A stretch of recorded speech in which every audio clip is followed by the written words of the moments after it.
नमस्कार दोस्तों, मैं हूं प्रेम सुडानी। आज हम इस वीडियो में बात करने वाले हैं लक्षद्वीप के बारे में। लक्षद्वीप में ऐसे कौन से फैसले लिए गए एडमिनिस्ट्रेशन के द्वारा कि इतने बड़े स्तर पर सेव लक्षद्वीप कैंपेन चलाया जाता है और उसे देश भर से काफ़ी सपोर्ट भी मिलती है।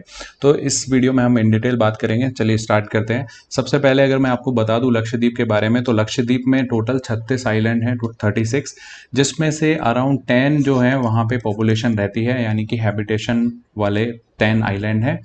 इसके अलावा यहाँ पर इसकी अगर बात करें ये कब फॉर्म हुआ था, तो पहले ये मद्रास रेजिडेंसी का ही एक हिस्सा था और स्टेट ऑर्गेनाइजेशन एक्ट 1956 के तहत जब केरला को स्टेट बनाया गया, उसी टाइम इसे भी केंद्र शासित प्रदेश बनाया गया। ठीक है।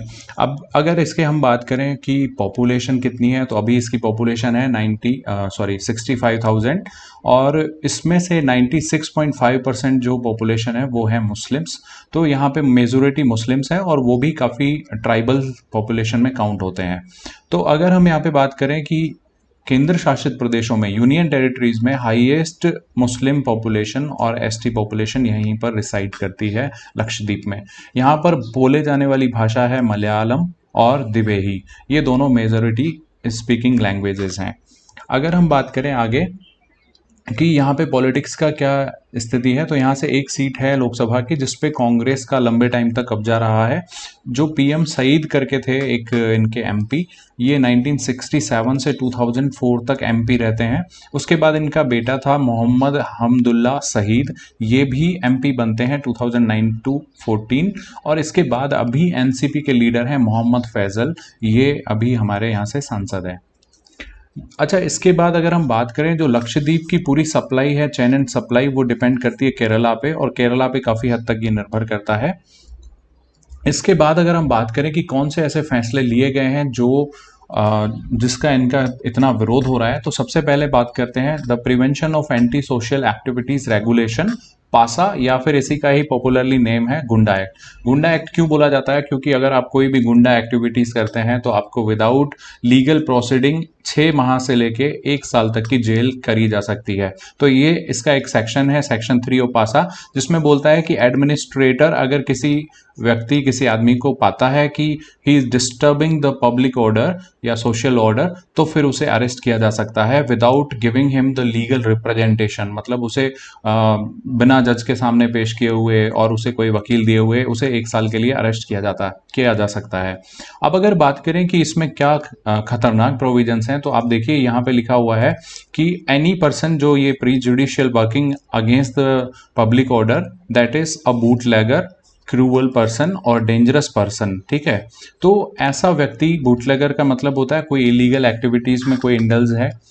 अगर कोई क्रूअल व्यक्ति है यानी क्रूर, निर्दयी, और ये कोई डेंजरस पर्सन है, तो ये क्रूर, डेंजरस, ये जो है ओपन एंडेड टर्म्स हैं, मतलब वेग टर्म्स हैं। इसमें किसी भी व्यक्ति को फिट बिठाया जा सकता है। तो who will decide that somebody is a cruel person और डेंजरस पर्सन? ये डिसाइड करेंगे एडमिनिस्ट्रेटर साहब। ठीक है, उनका एडमिनिस्ट्रेशन तय करेगा। So these are very open ended provisions, इनका मिसयूज किया जा सकता है, इसीलिए इसका विरोध ज्यादा हो रहा है। इसमें बहुत सारे और जो प्रोविजंस हैं उसमें लिखा हुआ है, जैसे इमोरल ट्रैफिक ऑफेंडर, या फिर आप कोई मतलब मनी लैंडिंग ऑफेंडर हैं, तो कुछ भी ऐसी चीजें करते हैं तो आप इस एक्ट के तहत आपको बुक किया जा सकता है। तो इसमें देखिए प्रोविजन क्या है सजा का, आपको 6 माह से लेके 1 साल की जेल की जा सकती है without providing you the legal representation. This is a very problematic clause. ठीक है। अब अगर हम बात करते हैं कि क्या मतलब पॉजिटिव्स मतलब बताए जा रहे हैं प्रशासन के द्वारा, और क्या ऑपोजिशन कह रहा है कि इसके क्या खतरनाक चीजें हो सकती हैं। तो पहली बात करें कि क्या सिर्फ ये लक्षद्वीप में ही ऐसा एक्ट आया है, तो बिल्कुल नहीं। केरला, कर्नाटका, तमिलनाडु और उत्तर प्रदेश जैसे स्टेट में ये ऑलरेडी ऐसे एक्ट हैं। तो फिर यहाँ पे क्यों इतना विरोध हो रहा है? क्योंकि यहाँ पे जो एनसीआरबी का डेटा है, national crime record bureau data, वो देखिए कहता है कि मात्र 89 केसेस हैं 2020 में हमारे यहाँ पे क्राइम्स के, यानी बहुत ही कम है हमारे यहाँ पे क्राइम। और ऐसे खतरनाक प्रोविजन इसीलिए लाए जा रहे हैं ताकि कोई भी एडमिनिस्ट्रेशन का विरोध करे तो उसे अरेस्ट किया जा सके बिना किसी कारण के। लेकिन प्रशासन क्या कह रहा है वो भी एक बार देख लेते हैं। तो प्रशासन कह रहा है कि मार्च में we have recovered 300 kg of heroin, 300 kg heroin पकड़ी हमने, AK-47 के 1000 कारतूस लाइव पकड़े हैं।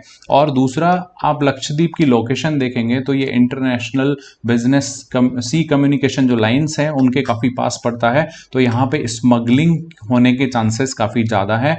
तो इंटरनेशनल जो लाइन ऑफ कम्युनिकेशन है उनके पास होने के कारण लक्षद्वीप में नेशनल सिक्योरिटी कंसर्न्स काफ़ी ज़्यादा हो जाते हैं।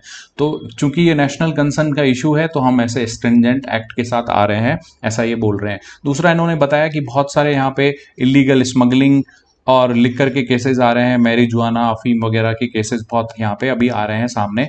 पॉक्सो एक्ट का भी यहाँ पे काफ़ी इस्तेमाल हो रहा है अभी, यानी कि बच्चों के खिलाफ भी सेक्सुअल अब्यूजेस काफ़ी ज़्यादा यहाँ पे हो रही हैं। तो ये दोनों तरफ के हमने व्यू पॉइंट जान लिए। अब नेक्स्ट बात करते हैं कि और क्या प्रोविजन है जिसके कारण यहाँ पे दिक्कतें पैदा हो रही हैं। दूसरा है कि लक्षद्वीप ने एनिमल प्रिजर्वेशन रेगुलेशन 2021 लाया है, जिसके तहत ये कह रहे हैं कि ऐसी ब्रीड्स, मिल्च ब्रीड्स जो दूध देने वाली नस्लें हैं उनको हम क्या करेंगे, प्रिजर्व करेंगे और उनकी अच्छी नस्लें बनाएंगे। तो इसमें देखिए दिक्कत क्या है कि हमने अभी बात करी कि अराउंड 96.5% जो लक्षद्वीप की पॉपुलेशन है दैट इज मुस्लिम, है ना। तो यहाँ पे ये जो एक्ट है इसमें देखिए जो प्रोविजन है वो कहता है कि यहाँ पे काउ स्लॉटर का कंप्लीटली बैन लगा दिया गया है। इसके अलावा buying, selling and transportation on and storing beef, मतलब आप गाय का जो बीफ है वो ना तो आप सेल कर सकते हैं, ना खरीद सकते हैं, ना ट्रांसपोर्ट कर सकते हैं, ना ही उसको स्टोर कर सकते हैं। अगर ऐसा करते हुए आप पाए जाते हैं तो मैक्सिमम जेल टर्म आपको 10 साल की हो सकती है और 5 लाख रुपए का जुर्माना भी लग सकता है। इसके साथ ही अगर हम बात करें तो बाकी जो एनिमल हैं, गाय के जो बछड़े और उनके जो फैमिली है उनको छोड़ के, बलॉक्स, बैल, उनको छोड़ के बाकियों का क्या। तो ये कह रहे हैं कि उनके केस में भी जैसे आप रिलीजियस पर्पज के लिए उनको यूज ले रहे हैं, जैसे आपको पता होगा मुस्लिम्स में बकरीद होती है, तो इस पर्पज के लिए अगर आप किसी एनिमल को यूज कर रहे हो तो आपको सर्टिफिकेशन लेना होगा। और अगर वो ब्रीड जो आप रिलीजियस पर्पज के लिए ले जा रहे हो वो मिल्चिंग ब्रीड है या उसको जेनेटिक जो नस्लें सुधारने में हेल्प लेनी होगी तो हो सकता है उसका भी आपको सर्टिफिकेट ना मिले। तो इस तरह से इसका इसीलिए विरोध हो रहा है क्योंकि एक तो आपने बीफ पे बैन लगा दिया, दूसरा आप जो भी रिलीजियस पर्पजेस के लिए एनिमल यूज किए भी जाते हैं तो उनके लिए भी आपको सर्टिफिकेट लेना होगा। इसके साथ ही यहाँ पे देखिए आप कि आपको सर्टिफिकेट नहीं मिलेगा, खास करके बुल, बलॉक्स और इनके अगर आप बात करें स्लॉटर की, उन पे तो आपको मिलेगा ही नहीं। जबकि दूसरे जो एनिमल्स हैं आप यूज़ करने वाले हो रिलीजियस पर्पजेज में तो उसमें लिखा हुआ है कि सर्टिफिकेट चाहिए और वो डिनाई किया जा सकता है। तो इसके पीछे एडमिनिस्ट्रेशन कह रहा है कि हम क्या कर रहे हैं, हम एनिमल्स की जो ब्रीडिंग है वो करा रहे हैं और मिल्च एनिमल्स को प्रिजर्व कर रहे हैं, ठीक है। तो ये थोड़ा सा प्रोविज़न जो है ये विदाउट कंसल्टेशन लिया गया डिसीजन है और वहाँ के जो कल्चर एंड कस्टम है, मोस्टली आपने देखा मुस्लिम पॉपुलेशन है, तो इस तरह का जो डिसीजन है विदाउट कंसल्टेशन लिया गया है, तो इसीलिए इसका भी वहाँ पे विरोध हो रहा है। इसमें एक और प्रोविज़न अगर मैं आपको बता दूं तो आप जो है ट्रांसपोर्ट भी नहीं कर सकते स्लॉटर पर्पज के लिए। अगर आप उनको स्लॉटरिंग के लिए ले जा रहे हैं तो ट्रांसपोर्टेशन भी इलीगल है। तो दूसरा था ये एक्ट। अब अगर बात करें तीसरा एक्ट, तो तीसरे एक्ट में क्या किया है, लक्षद्वीप में पंचायत रेगुलेशन लाया है 2021 में। इसके तहत क्या किया गया है कि कोई भी ऐसा व्यक्ति जो जिस डेट को ये रेगुलेशन लाया गया है उस डेट के बाद अगर किसी को 2 बच्चों से ज़्यादा हो जाते हैं, तीसरा बच्चा हो जाता है, तो वो इलेक्शन नहीं लड़ सकता ग्राम पंचायत के। यानी कि ये जो डिसीजन लिया गया है ये पॉपुलेशन को देखते हुए लिया गया है, लेकिन आप सोच रहे होंगे कि टोटल पॉपुलेशन 65,000 to 70,000 के बीच में अभी, तो फिर ऐसा डिसीजन क्यों आ रहा है, तो वो भी अभी हम बात करेंगे। अब इसमें एक शर्त ये रखी गई है, जैसे मान लीजिए ये आज लाया गया है एक्ट, मान लेते हैं 14 जून को, ठीक है। तो 14 जून के बाद जिनको 2 बच्चे होंगे सिर्फ उन्हीं पे ये एप्लीकेबल है। इससे पहले जिनके 2 बच्चों से ज़्यादा हैं वो इलेक्शन में उनको बार नहीं किया गया है, मतलब वो एलिजिबल हैं, पंचायत के इलेक्शन लड़ सकते हैं। तो ये फैसला क्यों लिया गया है उसके पीछे प्रशासन का भी कारण जानेंगे हम। तो दूसरा इसमें जो प्रोविजन किया गया है लक्षद्वीप पंचायत रेगुलेशन में वो है कि 50% सीट जो है ग्राम पंचायत की विमेन के लिए रिजर्व कर दी गई है। तो इसके बाद अगर हम बात करते हैं कि क्या इस तरह के पंचायत रेगुलेशन एक्ट जिसमें आपने 2 बच्चों से ज़्यादा होने पे डिस्क्वालीफाई कर दिया, क्या सिर्फ लक्षद्वीप में ही इंप्लीमेंट किया गया है, तो ऐसा बिल्कुल नहीं है। देखिए राजस्थान में भी है ऐसा, तेलंगाना, आंध्र प्रदेश, गुजरात, महाराष्ट्र, उत्तराखंड, कर्नाटका, यहाँ सभी में ऐसा लॉ है। अब अगर बात करें हम तो लक्षद्वीप प्रशासन का क्या कहना है कि ये पंचायत रेगुलेशन क्यों लाया गया है? तो लक्षद्वीप का कहना है कि देखिए हमारे यहाँ पे जो है बहुत कम एरिया है जहाँ पे हम रह सकते हैं। तो हमारे अगर यहाँ पे आप पॉपुलेशन डेंसिटी देखेंगे तो वो पॉपुलेशन डेंसिटी है 2149 पीपल 1 स्क्वायर किलोमीटर में रह रहे हैं, यानी कि 2149 लोग 1 स्क्वायर किलोमीटर में रह रहे हैं, जबकि नेशनल एवरेज अगर आप देखेंगे तो वो है मात्र 382 पीपल। यानी कि आप देखिए बहुत कम वहाँ पे लैंड अवेलेबल है और जनसंख्या अगर डेंसिटी देखें, घनत्व देखें तो वो काफ़ी ज़्यादा है। तो इसीलिए ऐसे फैसले हम ले रहे हैं ताकि पॉपुलेशन को कंट्रोल में लाया जा सके। तो ये वाला फैसला हो गया। अब नेक्स्ट फैसले की बात करें तो एक डिसीजन लिया है प्रशासन ने कि जो टूरिस्ट वहाँ पे आएंगे, क्योंकि टूरिज्म यहाँ पे काफ़ी चलता है लक्षद्वीप में, आपको पता होगा, तो टूरिस्ट को लिकर परोसने का डिसीजन लिया गया है। तो इससे पहले चूंकि यहाँ पे लिकर जो है वो धार्मिक जो कल्चर है यहाँ पे उसके अगेंस्ट माना जाता है, तो यहाँ पे मतलब ऑलमोस्ट यहाँ पे बैन ही है एक तरह से। तो वहाँ पे आप अगर टूरिस्ट को सर्व कर रहे हो तो इसलिए इसका भी विरोध हो रहा है। तो प्रपोजल क्या है कि एडमिनिस्ट्रेशन जो है वो अब जो भी रिसोर्ट्स होंगे जहाँ पे टूरिस्ट आएंगे, जहाँ पे इनहेबिटेटेड आइलैंड्स होंगे वहाँ पे, यानी कि जहाँ पॉपुलेशन रह रही है वहीं आएंगे टूरिस्ट, ऑफ कोर्स आएंगे, तो उनको यहाँ पे लिकर सर्व करी जाएगी। इससे पहले जो प्रोहिबिशन लगा हुआ था वो ऐसी जगह पे ही आपको लिकर मिलती थी जहाँ लोग नहीं रहते थे, यानी अनइनहेबिटेटेड जो आइलैंड होते थे, जैसे फॉर एग्जांपल यहाँ पे बंगाराम आइलैंड है, यहाँ पे ही आपको लिकर सर्व की जाती थी। लेकिन अभी आपको ऐसे आइलैंड जहाँ पे पॉपुलेशन रहती है वहाँ पे भी लिकर सर्व करने के ऑर्डर ये निकले हुए हैं। तो इसमें अगर एडमिनिस्ट्रेशन की बात करें तो वहाँ के अस्कर अली कलेक्टर हैं, उन्होंने बोला कि जो ये लिकर परोसी जाएगी वो सिर्फ और सिर्फ टूरिस्ट को परोसी जाएगी और कुछ रिसोर्ट्स में ही हम इसको अलाउ कर रहे हैं टूरिज्म को प्रमोट करने के लिए एक तरह से। तो ये है इशू। अब नेक्स्ट डिसीजन की बात करें अगर हम, तो वो है एक प्रोविजन जिसमें लैंड एक्विजिशन की पावर्स मिली हैं एडमिनिस्ट्रेटर को। यानी ये जो एक्ट है वो है draft Lakshadweep development authority regulation.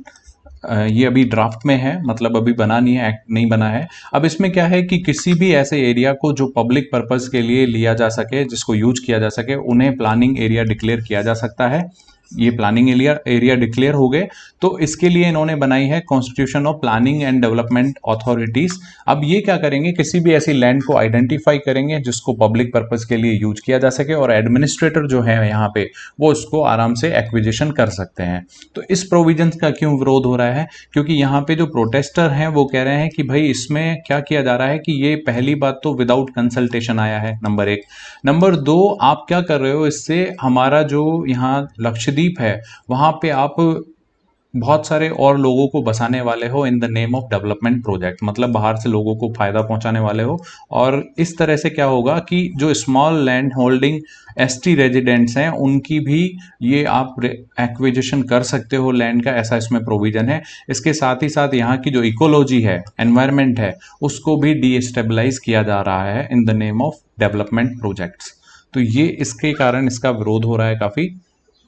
Next अगर हम डिसीजन की बात करते हैं लेकिन इसमें एक चीज और आप देखिए कि 2007 में प्लानिंग कमीशन की रिपोर्ट आती है जो कहती है कि लक्षद्वीप डेवलपमेंट रिपोर्ट में जिन्होंने कहा कि लक्षद्वीप जो है वो मालदीव के जैसा ही है काफ़ी हद तक, उसके पास सेम रिसोर्सेस टाइप के हैं।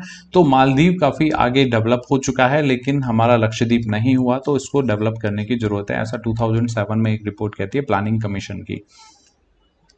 अब अगर हम बात करें कि नेक्स्ट क्या डिसीजन है ऐसा, तो कोविड-19 से रिलेटेड एक प्रशासनिक फैसले हैं जो जिनके चलते भी काफ़ी विरोध हो रहा है। जैसे कि पहले क्या होता था, इससे पहले कि आप अगर लक्षद्वीप जाते हो तो वहाँ पे काफ़ी कड़ाई वाले नॉर्म थे। यानी अगर आप यहाँ से केरला है, आपको केरला में पहले क्या किया जाएगा, क्वारंटीन किया जाएगा अगर आप लक्षद्वीप आ रहे हैं। और लक्षद्वीप में भी पहुंच गए मान लीजिए तो वहां पे भी आपको क्वारंटीन किया जाता था, ऐसा यहाँ पे पहले हो रहा था। लेकिन अभी क्या हुआ, ये क्वारंटीन की जो कंडीशन है इसको हटा दिया गया। अब अगर आपके पास 48 आवर्स बिफोर अगर आपके पास RT-PCR की रिपोर्ट नेगेटिव है तो फिर आप आइलैंड में आ सकते हो। इससे क्या हुआ है, तो इससे यहाँ पे केसेस काफ़ी बढ़ गए हैं। तो देखिए इसके चक्कर में यहाँ पे बोल रहे हैं कि हमारा जो पहले ग्रीन जोन था वहाँ पे अभी काफ़ी केसेस आ गए हैं। 7300 केसेस एंड 28 डेथ्स यहाँ पे हुई हैं। तो इस फैसले के चलते भी यहाँ पे काफ़ी ज़्यादा विरोध हो रहा है एडमिनिस्ट्रेशन का। तो ये सारे डिसीजंस थे जिनके चलते यहाँ पे काफ़ी ज़्यादा बड़े स्तर पर सेव लक्षद्वीप कैंपेन चल रहा था। तो आई होप आपको समझ में आया। दोनों ही मैंने आपको पॉजिटिव एंड नेगेटिव बताया, क्यों अपोजिशन हो रहा है और क्या प्रशासन के तर्क हैं, ये सब आपके सामने है। तो चलिए मिलते हैं नेक्स्ट वीडियो में, तब तक के लिए जय हिंद, जय भारत।